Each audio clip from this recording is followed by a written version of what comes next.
Operation Bagration. The Soviet offensive was almost completed.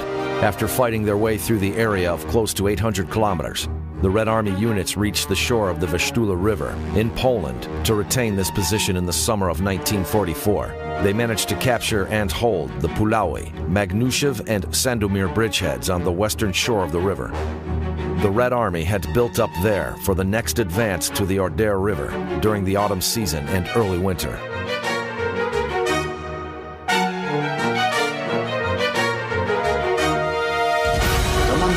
The Red Army Command presumed upon the fast advance to meet the mission objectives as soon as possible, to assist in breaking down the Wehrmacht's resistance. The ground attack aircraft was to be involved to provide air support for tank and infantry movement. Talget Begodinov, Yuri Kukurakov, Pavel Ankudinov, and others in ground attack aircraft of the Liberator series.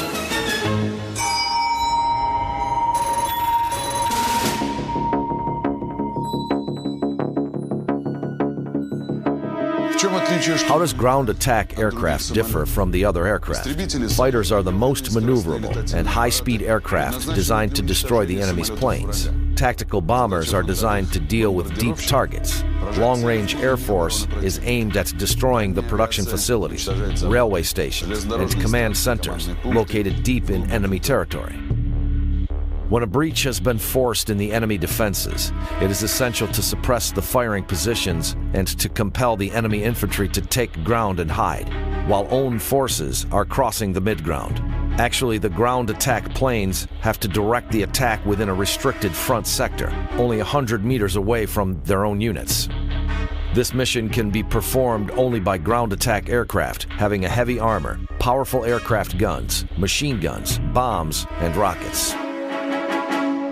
As far back as 1940, the Red Army developed an aircraft application concept to turn it into a military means having no equivalent in the world. The fighter aircraft was supposed to inflict damage to the enemy's tanks and mortar columns, its air facilities, headquarters, special trains, and defensive works.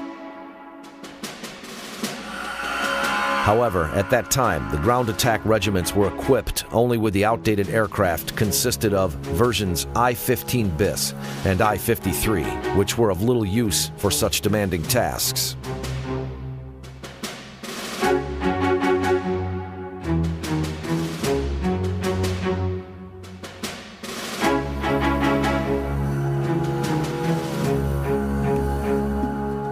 The project of specialized ground attack plane, called I-12, later on was initiated by Sergei Ilyushin, a design engineer, in the late 1930s. The plane featured a combination of improved armor protection, powerful armament, and high speed. This version was designed to be the most produced ground attack plane used in World War II.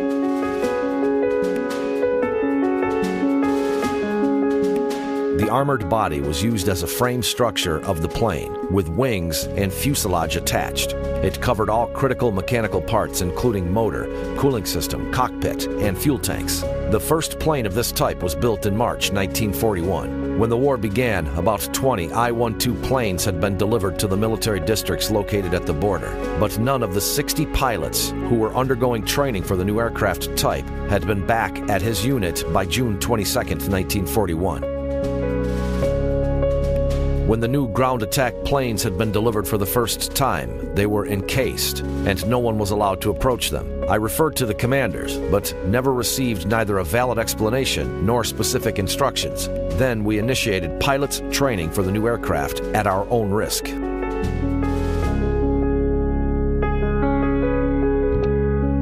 The first I-12 pilots had not only to master the new aircraft operations, they also had to work out its tactical employment strategy. At first, low-level attacks were performed using all armaments aboard. These sudden attacks allowed to avoid the response of the German fighter aircraft because the I-1 planes were very hard to detect when low flying. But this technique adversely affected target acquisition and bombing accuracy. Since 1942, the ground attacks were delivered at the height of 800 to 1200 meters, with a significant increase in aircraft combat effectiveness. There were no arrangements made initially for an air gunner in the I-12 planes to defend the plane from the rear. Therefore, the German fighter aircraft was free to deliver rear attacks to the Soviet planes. To protect the rear and defend themselves, a group of ground attack planes drew up in a circle pattern. Each cockpit crew making a circle pattern was responsible for protecting the one flying ahead.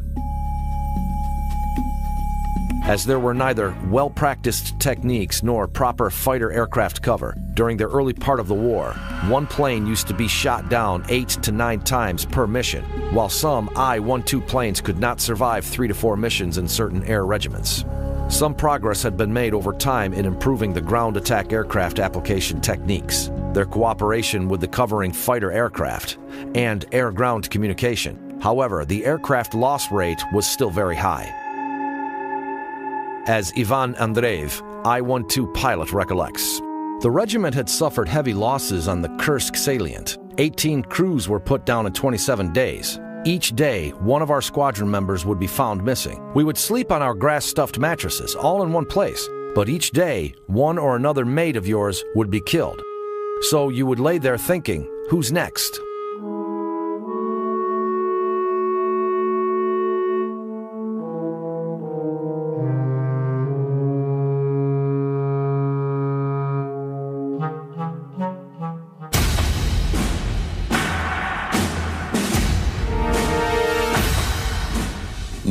However, the situation changed in January 1945. The German army was in critical condition. Military actions shifted to Hungary and East Persia. The Soviet army took the Ploiești oil region in Romania, which Germany considered to be of great strategic importance. The Wehrmacht had to retreat to the Western Front as well.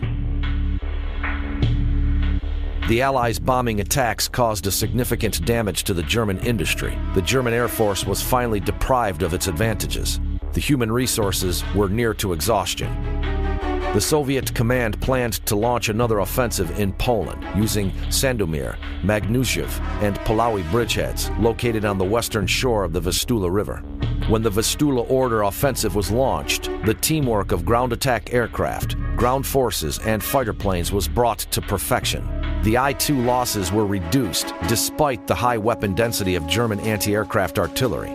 The aircraft combat losses were down to one plane per 85 to 90 missions.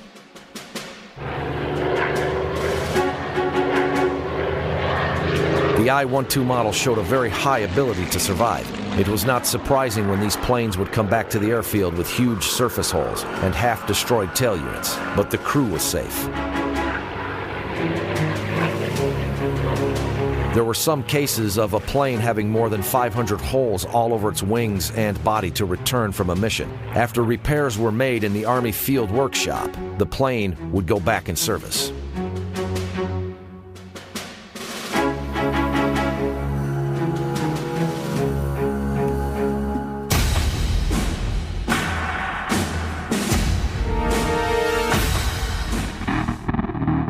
Like any other pilots, the ground attack air crews were given an acceleration training course in wartime. After graduating from pilot school, the young officers could hardly have more than 10 to 12 hours of I-12 flying time. They were only able to take off and land the aircraft or reserve air regiment.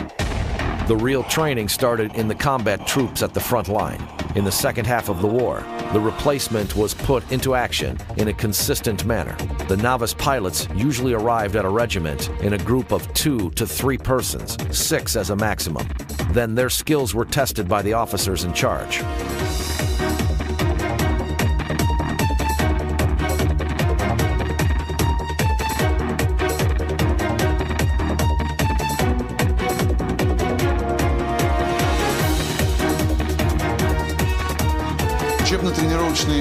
Industrial production of I-12 trainers was initiated only in 1943. Before that, one of the combat planes would be reconstructed in the field aircraft workshops to be a trainer on their own responsibility.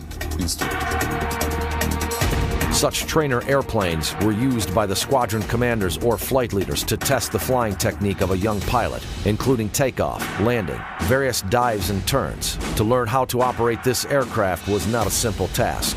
As Pavel Ankudinov recollects, I-12 is somehow challenging for a student pilot.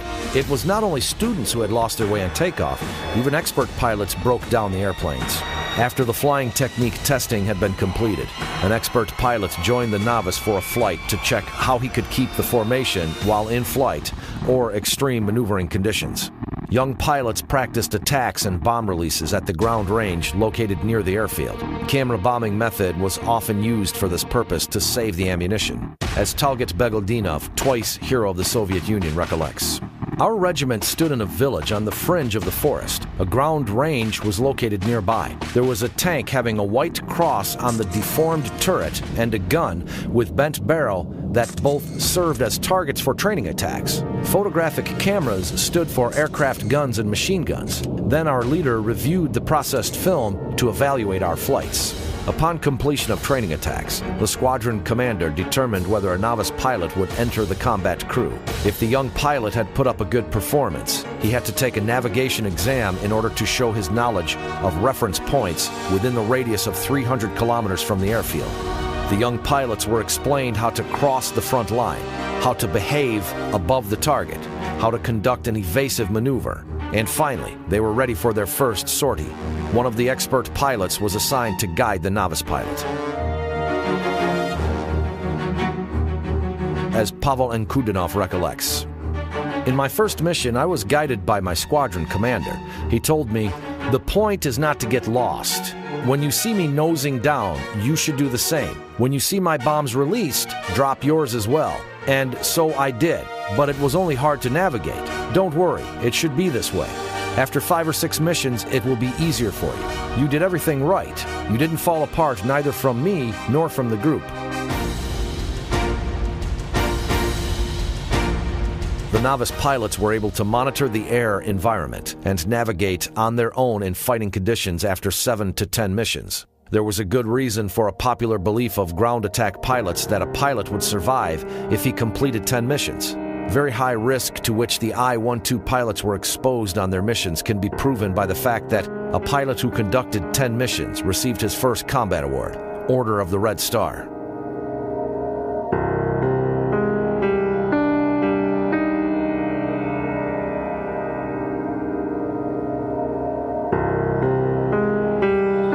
The I-12 crews would get up before daylight and have a quick face wash without shaving. They would shave only in the evenings, when no more missions were expected. Shaving was considered to bring bad luck.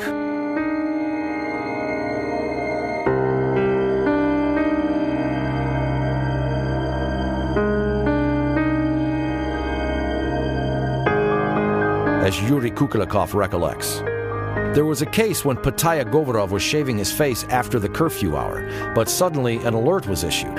He had no time to finish his shaving and only wiped the foam off his face with a towel. He had never returned from the mission." The pilots were famous for their superstitious beliefs.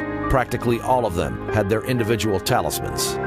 As Talget Begaldinov recollects, "My great-grandmother had taught me how to pray to divert a lightning. For the first mission, I was given an airplane with the unlucky 13 number. What could I do? I decided that a missile could be regarded as a lightning, a tracing lightning. I silently said a prayer, and the mission went well. Since then, I had said this prayer before each mission." In the summertime, the pilots would wear soldiers' blouses decorated with orders, trousers and knee-high boots, or sometimes one-piece flight suits. In the wintertime, they would put on high fur boots, fur-lined trousers, and jackets with a parachute over them. When the pilots got dressed in the flight clothing, they would go to the mess facility to have their breakfast. If the weather was unsuitable for flying, everybody would feel relaxed and at ease. But in good weather conditions, many pilots and gunners were unable to eat anything, as Vladimir Meshter, an air gunner, recollects. "We didn't feel like eating because of continuous emotional stress. Sometimes we skipped lunch as well. If there were challenging missions, we drank our beverages and that's it." When breakfast was over, the pilots would gather at the checkpoint, which was usually located in a house or dugout, and stay there awaiting mission assignment. It was one of the most difficult moments when a nervous feeling would come on the pilots. To use their expression, they would feel jitters.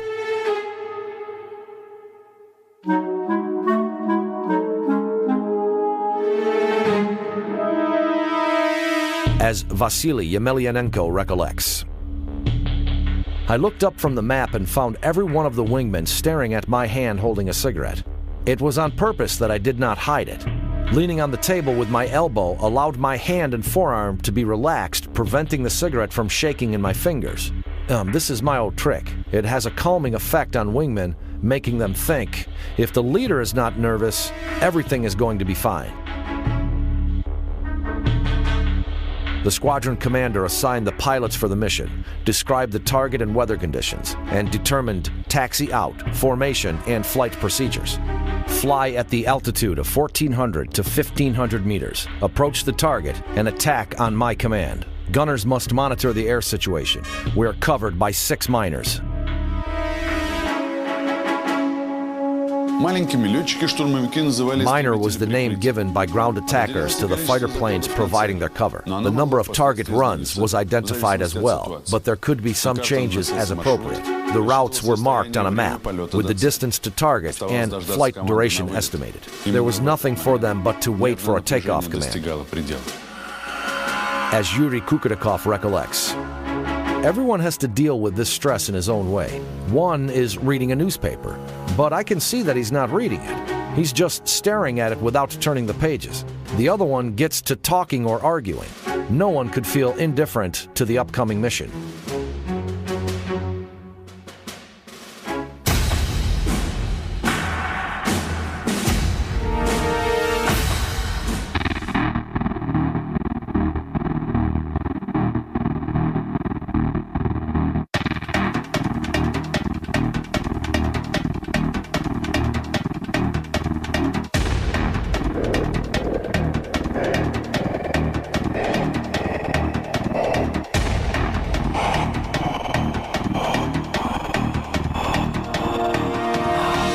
The German troops were justifiably hateful to the ground attack aircraft. The Germans gave the I-12 nicknames such as Schlachter, Slaughterer, Eiserner Gustav, Iron Gustav, and Schwarzertag, Black Death. At first, an I-12 pilot had 2 rifle-caliber machine guns, 2 23mm cannons, 4 or 8 unguided missiles, and up to 600 kilograms of bombs in the bomb bays. The I-12 was capable of carrying airborne spray tanks filled with phosphorus beads and kerosene acting as flame charges. In 1943, just before the Battle of Kursk, the I-12 received new anti-tank air bombs, PTAB, with a shaped charge. The bombs were packed in containers of 48 pieces. Each I-12 plane took 4 containers aboard. When released, the PTAB bomb covered the area 15 by 250 meters. Such density ensured high probability of destruction of any Wehrmacht tank located in the bombing sector. As Grigory Cherkassky, hero of the Soviet Union, recollects, PTAB, anti-tank cumulative air bomb, was the most effective anti-tank weapon of all we had. It is a dangerous thing. For example, a tank column consists of 10 tanks has been identified. The 6 ground attack airplanes run to this column along the road.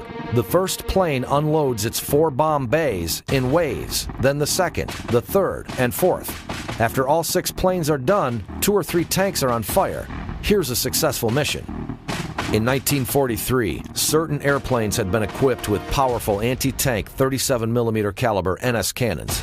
However, they featured a strong recoil, which made the plane go outside of its aiming line. As a result, young pilots were unable to use such a high-power weapon effectively. Only experienced pilots could understand its true value. As Grigory Cherkassky recollects, "We used to call these 37mm cannons doo-doo. What a good, powerful gun. When it's brought into action, the plane seems to stop because of strong recoil."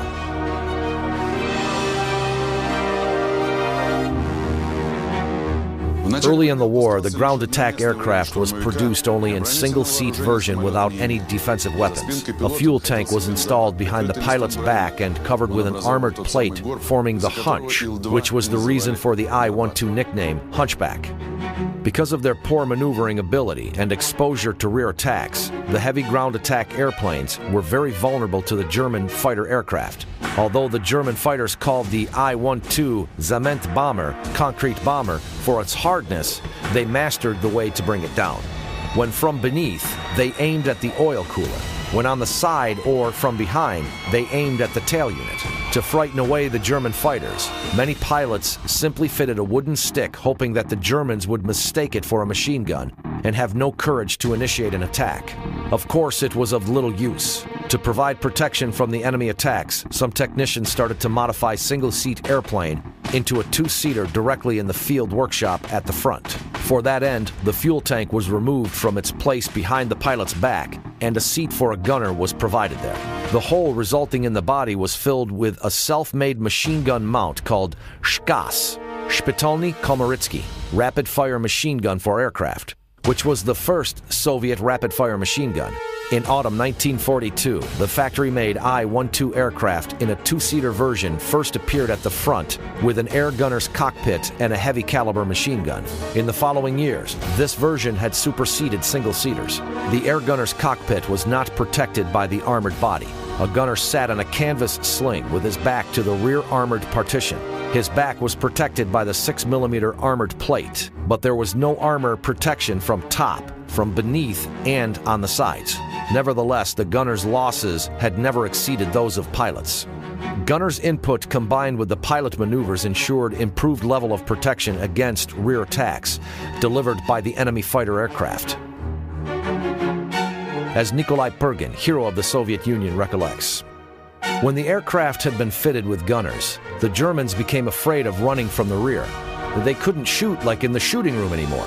The gunner had been badly needed.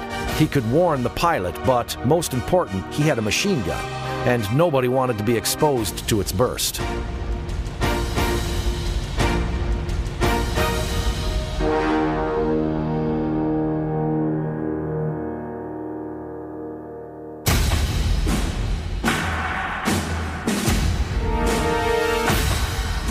As a result of switching to the two-seater I-12 version, plus tactical techniques adopted by the ground attack units, the ground attack aircraft losses were reduced by 30 to 50%. On their way to Berlin, the 1st Belarusian Front and the 1st Ukrainian Front were confronted by German Army Group A. But the Soviet command had started to plan the offensive as early as in November 1944. In the course of this offensive, the troops were to liberate Poland and advance to the outer Berlin area. The bridgeheads occupied on the Vistula shore were planned to be used to breach the enemy defenses. 2 air armies were to provide air support to the ground troops.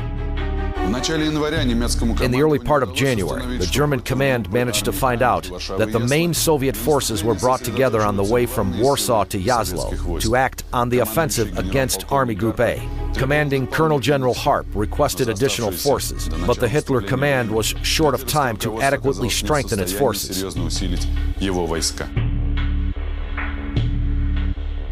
The Red Army was pushing forward at the other fronts as well, from the Baltic to the Carpathians. Reinforcements were requested by all commanders at the Eastern Front. The Soviet tanks and infantry were ready to go forward, but the operation was put on hold. They were waiting for the weather to clear so that the Air Force could be used to its full value. On January 12th, the Vistula-Oder offensive was launched by breaking out of the Sandomir bridgehead. All aboard, it sounded on the airfields. The aviators run to their airplanes. The pilots visually check their vehicles. The mechanics hold parachutes for them. The gunner is in his place, checking the machine gun operation. The pilot signs in the logbook to acknowledge that the airplane is in good condition and gets into the cockpit.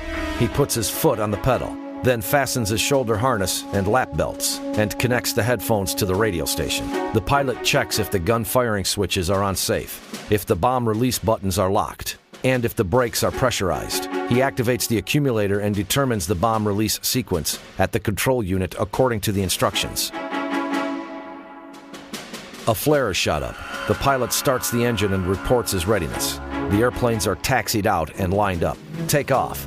The airplanes take off one by one, flying a circle pattern over the airfield and get on their course, keeping an echelon formation. The covering fighter planes join the ground attackers while in flight.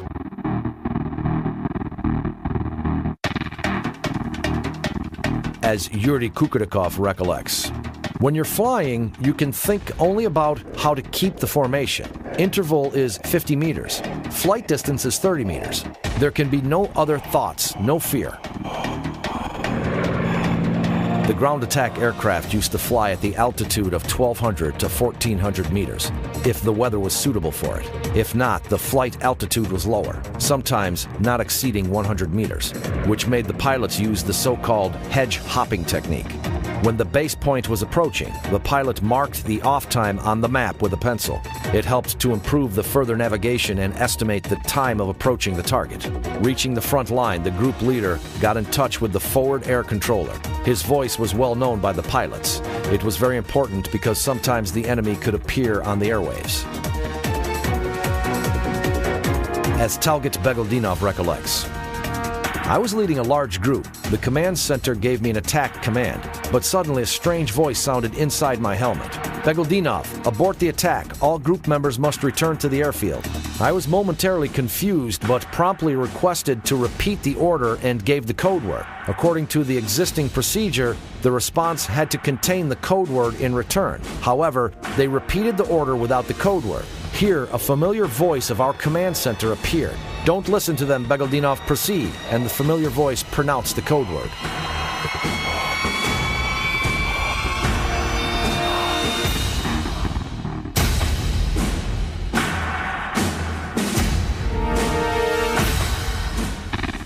The forces of the 1st Ukrainian Front initiated the offensive, breaking out of the Sandomir bridgehead early in the morning of January 12th. 2 days later, the 1st Belarusian Front broke out of the Magnuzhev and Pulawi bridgeheads. Warsaw was liberated in 3 days. The prime objective of the operation was accomplished twice as fast as planned, and it appeared possible to further advance to Poznan and Breslau, nowadays Wrocław. The German command started to rapidly deploy the forces from the Western Front and other sectors, up to 40 divisions in total. However, it was impossible to restore the front line after the breakthrough. The Soviet offensive snowballed like an avalanche. A week later, the 62,000 German garrison was encircled in Poznan. On January 19th, Krakow was liberated. The fighting moved to the Silesian industrial region. 2 weeks after the operation had been initiated, the forces of the 1st Belarusian Front and the 1st Ukrainian Front reached the Oder River and gained the bridgeheads on its shore. When on the offensive, the ground attack aircraft was mainly aimed at destroying enemy headquarters and communication sentries, artilleries, trench mortars, and firing units located on the way of attacking Soviet troops. Having reached the target, the airplanes extended the distance of 150 meters and started to maneuver. Pavel Ankudinov recollects, "The fear comes when you are above the target and face the furious fire. All pilots felt under stress. Up there, you're eager to attack." However, the attack was to be started only upon an order from the command center. There was a battle on the ground, and the pilots could never know what is going on down there. A mistake could have resulted in a strike on the friendly forces. A severe punishment was established for those group leaders who committed friendly fire acts. But after an attack order sounded in the in-helmet headphones, the airplanes would extend the distance, making up a straight line. The lead aircraft starts a lay-down attack. Other pilots release their bombs according to the leader actions. All the firepower of the enemy is focused on the ground attack aircraft. As Yuri Kukurikov recollects, "The most important thing to do before the run is to keep your position and not to miss the moment when the leader starts to attack. Unless you manage to dive in time, you are nowhere. The attack has been started. Now it's time for a pilot to work. He's looking for the target, missiles, cannons, and machine guns, while pulling the emergency bomb release lever, the so-called Sidor, up and down. It's quite a hot talk on the air. The miners provide covering. The forward air controller corrects our runs on the target, says where it hit, and warns about the coming fighter aircraft."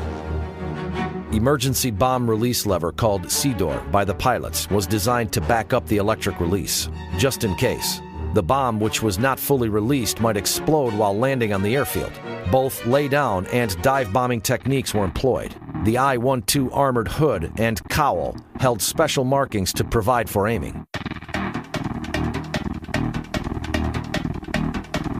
As Pavel Ankudinov recollects, "When going on a run, we spotted a reference point aside from the target. The arc-shaped lines were provided on the cowl, and when the nose was covering the target with the reference point being on the central line of the arcs, the bomb was dropped. As Vasily Yemelyanenko recollects, "We dropped our bombs by eye estimation, by a feeling, or as we called it, by a boot. The funny men even assigned a code to non-existing bomb site which was KS-42, meaning Tarpaulin Boots of 1942. The group turned back and took another run on the target. The lead aircraft switched to a nosedive to drop the rocket missile. The risk of being shot down increased to a very high degree. The German anti-aircraft gunners were adjusted to the target. Their fire became more accurate. Cannons and machine guns were employed in the third run. When the anti-aircraft fire was low, the ground attack airplanes could perform up to 7 runs. The circle formation of the ground attack airplanes facilitated the identification of small and moving targets on the battlefield. In addition, it allowed sufficient maneuver room for each crew to drop bombs and shoot the ground targets. Moreover, the aircraft flying behind protected the rear of the preceding plane to prevent the possible attack of the German fighter aircraft. Sometimes the anti-aircraft fire was so dense, the ground attack airplanes had to fully spend the ammunition load in the first run, releasing the rocket missile together with bombs and firing the cannons. As Yuri Kukutikov recollects, "The counteraction could be so strong, God forbid. Then we did only one run using all weapons at once, rockets, cannons, bombs. If the defense was low, several runs were possible." The ground attack plane was at the highest risk of running into fire from enemy fighter aircraft when breaking away. The following pilot was busy with shooting the ground target and unable to protect his mate. Additional I-12 planes were sometimes allocated to suppress the anti-aircraft fire. In this case, the losses of ground attack aircraft were reduced by half. As Grigory Cherkashin recollects, "The most dangerous weapon, especially at the end of the war, was the air defense artillery. The Germans had numerous and well-organized artillery consisting of solid equipment and radar. There were special groups in our regiment trained to suppress the anti-aircraft fire. When an anti-aircraft gun started to fire, the nearest planes rushed to hush it up." After the mission was completed, the leader flew away at a lower level, performing a snake maneuver, and gave a command to recover. The covering fighters who had seen the I-12 attack often voiced their comments. "Well done, Hunchbacks. Great job."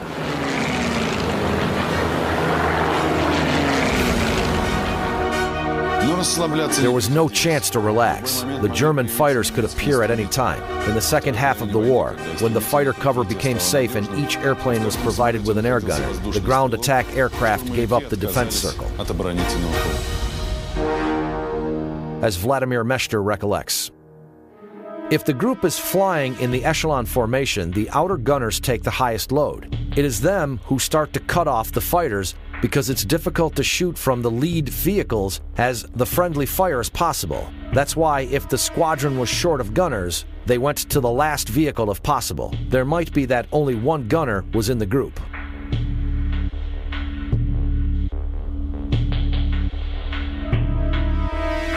The pilots were met by their mechanics at the airfield. The maintenance personnel started to prepare the aircraft for the next flight at once, filling the water, oil, and fuel. The rockets and bombs were loaded. The cannons and machine guns were charged. Everything was done very quickly. The time interval between flights seldom exceeded 20 minutes. The photographic cameras installed in the I-12 were unloaded, and the film was submitted for development. These cameras were usually installed in the trail aircraft, or sometimes in the central vehicle of the group.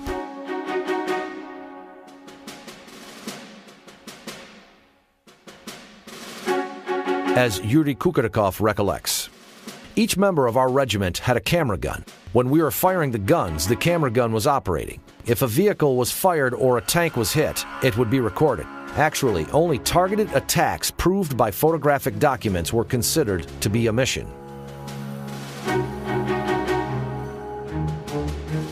The food for lunch was carried directly to the airfield. However, the pilots usually had no appetite right after the mission, or sometimes hardly had they sat down to the table when an announcement was made. Pilots of the 2nd Squadron to go to their aircrafts. Squadron commander to go to the regiment commander. Immediate mission. The pilots could be engaged in up to 5 missions per day, but usually there were no more than 2 or 3, as there was a lack of reconnaissance aircraft at the front, and the I-12 featured a certain degree of versatility. They were assigned reconnaissance duties. As usual, a pair of ground attack aircraft flew on reconnaissance missions under cover within 30 to 50 kilometers from the front line.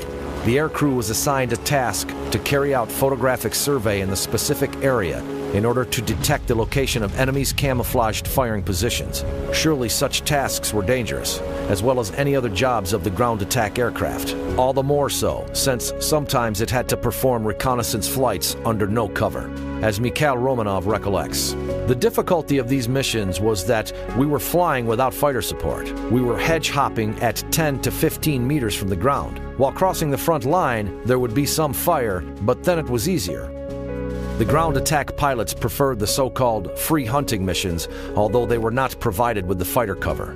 Such missions usually involved 2 I-12s. The aircrews selected the targets at their own discretion, with the attacks being recorded by the photographic equipment. As Ivan Andreev recollects, I ran into a station. The Germans were loading a train. The engine was kept in steam. The troops were all over the platform. Flying by, I strafed like the devil against it. What a mess. I blew up the engine, dropped the bombs, and was gone. Such attacks raised the spirit of pilots and inflicted a serious damage to the enemy. Nevertheless, they were only regarded as a side work performed in addition to the main duties of the ground attack aircraft. The Vistula Oder offensive figures as the fastest advance in the history of the Great Patriotic War. In 20 days, the Soviet forces advanced 600 kilometers, with 20 to 40 kilometers per day. The high-rate advance of the ground troops would have been impossible without the support of ground attack aircraft. The I-12 simply crushed any points of resistance of the German forces. The fighters' mission did not always turn out in a fight, and they had freedom of maneuver. However, for ground attack aircraft, each mission was a fight. As Yuri Kukurikov recollects, for example, Pokrishkin performed more than 600 missions. He was involved in 158 air combats and brought down 59 aircrafts. I made 84 missions. However, if to express our performance in money terms, I'm every bit as good as him, I assure you. Of course, our hands were covered with blood, but it was our duty, and I think we fulfilled it at the highest level. We did our best. During the wartime, the Soviet plants had produced 36,154 I-12s. There had never been such a large-scale production of combat aircraft, neither during the war nor after it. The losses suffered by the Soviet ground attack aircraft were so high that by May 10, 1945, the Air Forces included only 3,289 aircrafts I-12 and 146 aircrafts I-110. In total, 365 ground attack aircraft regiments were constructed and delivered to the front during the wartime. When carrying out assigned missions, these regiments suffered aircraft and pilot losses that resulted in their 2 or even 3 reformation procedures, with aircraft personnel fully reconstituted. 31 of the regiments were reorganized 4 times, while 21 of them were reconstituted 5 times to recover their air personnel and equipment. The number of ground attack pilots killed in the war was as many as 7,837 persons.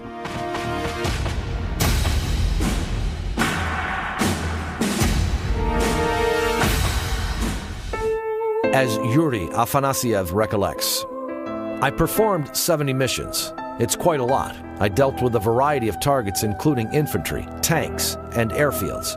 We argued hard with our commanders, urging them to let us fly, but they did not. We wanted to fly. We wanted to fly. When you're not flying, you stay on the ground, losing your skills. We wanted to do our part. We did not care about awards.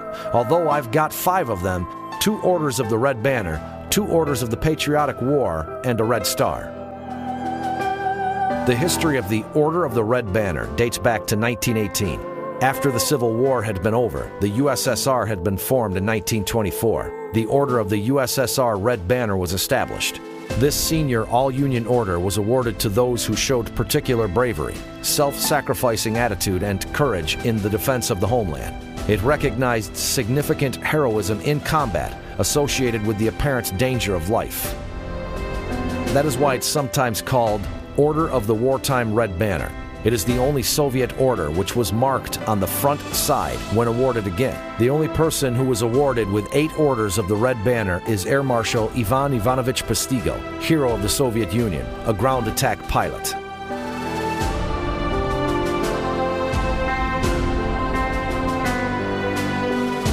When the military units, ships, formations, and forces were decorated with the Order of the Red Banner, they were called Red Bannered. The first awarded was Marshal Vasily Blyucher. During the wartime, the Order of the Red Banner was awarded 238,000 times, including more than 3,000 orders presented to units, formations, forces, and plants. Commanders of small ground units and far less sergeants and soldiers were rarely decorated with this order. However, there were some unique cases. For example, Volodya Dubinin, a 13-year-old partisan boy from Kerch, was posthumously granted the Order of the Red Banner, and Igor Pakhomov, a 14-year-old gunboat sailor, was awarded with 2 orders of the Red Banner.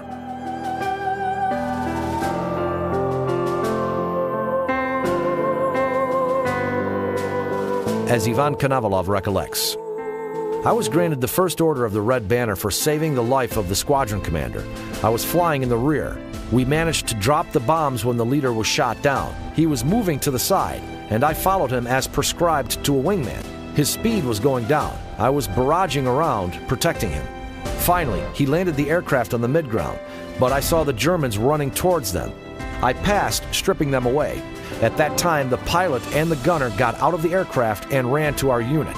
It was the reason for my award. The second order of the Red Banner was granted to me for the combat performance.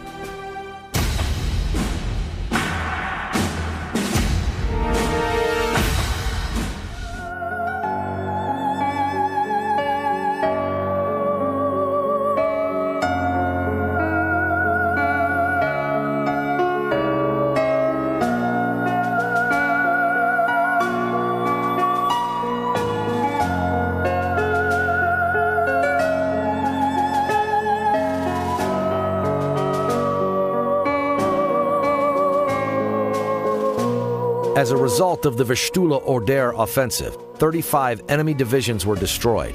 More than 1,000 German soldiers were made prisoners. Large numbers of enemy forces were isolated in Poznan and Breslau. The distant approaches to Berlin had been opened, and the Soviet forces held this course. It was obvious that the Germans were unable to fight on 2 fronts, and the Allies' victory was inevitably forthcoming. As for the Soviet ground attack air force, it had proven to be a dangerous weapon, having at that time no equivalent in the world.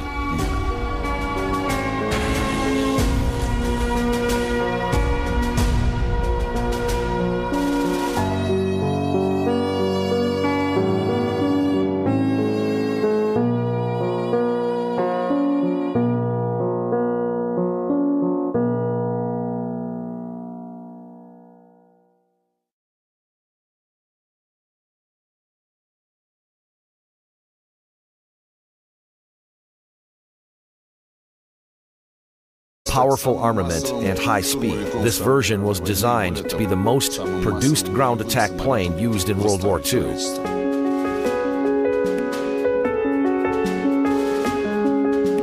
The armored body was used as a frame structure of the plane, with wings and fuselage attached. It covered all critical mechanical parts, including motor, cooling system, cockpit, and fuel tanks. The first plane of this type was built in March 1941. When the war began, about 20 I-12 planes had been delivered to the military districts located at the border, but none of the 60 pilots who were undergoing training for the new aircraft type had been back at his unit by June 22, 1941. When the new ground attack planes had been delivered for the first time, they were encased, and no one was allowed to approach them. I referred to the commanders, but never received neither a valid explanation nor specific instructions. Then we initiated pilots' training for the new aircraft at our own risk.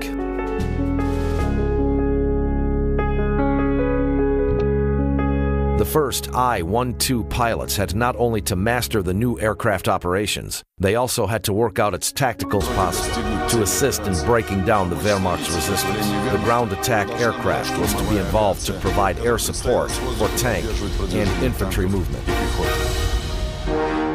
Talget Begodinov, Yuri Kukurakov, Pavel Ankudinov, and others in ground attack aircraft of the Liberator series.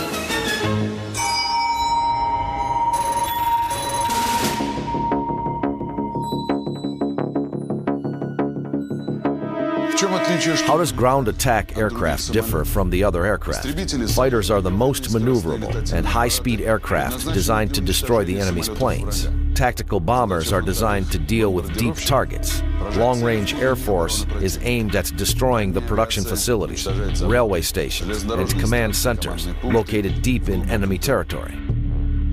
When a breach has been forced in the enemy defenses, it is essential to suppress the firing positions and to compel the enemy infantry to take ground and hide, while own forces are crossing the mid-ground. Actually, the ground attack planes have to direct the attack within a restricted front sector, only 100 meters away from their own units.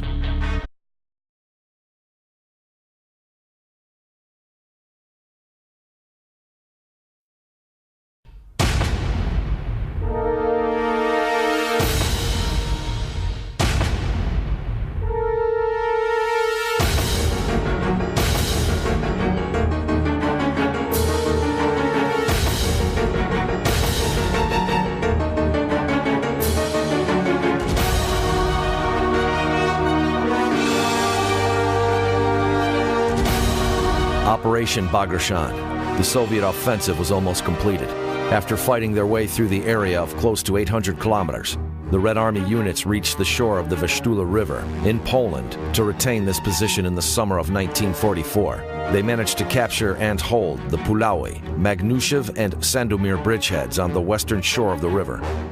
The Red Army had built up there for the next advance to the Oder River during the autumn season and early winter.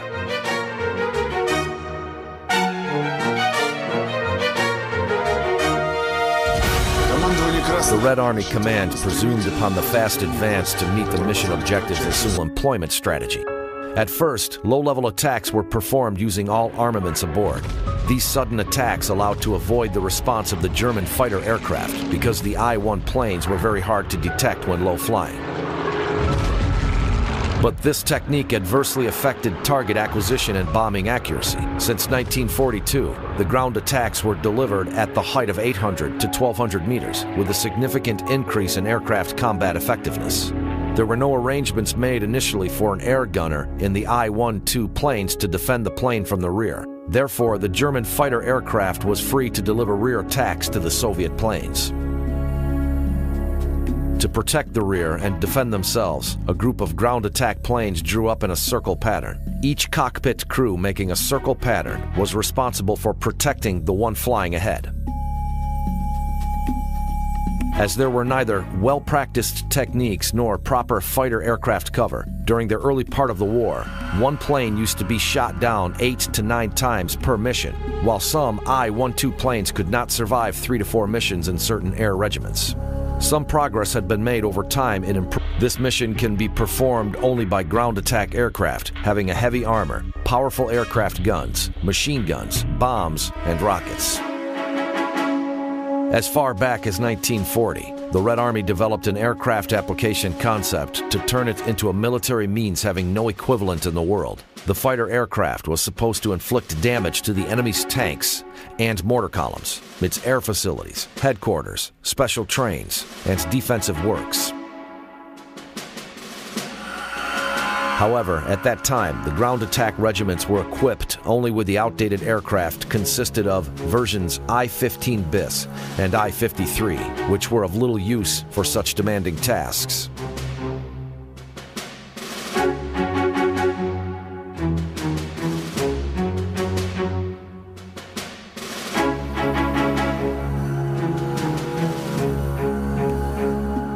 The project of specialized ground attack plane, called I-12, later on, was initiated by Sergei Ilyushin, a design engineer, in the late 1930s. The plane featured a combination of improved armor protection,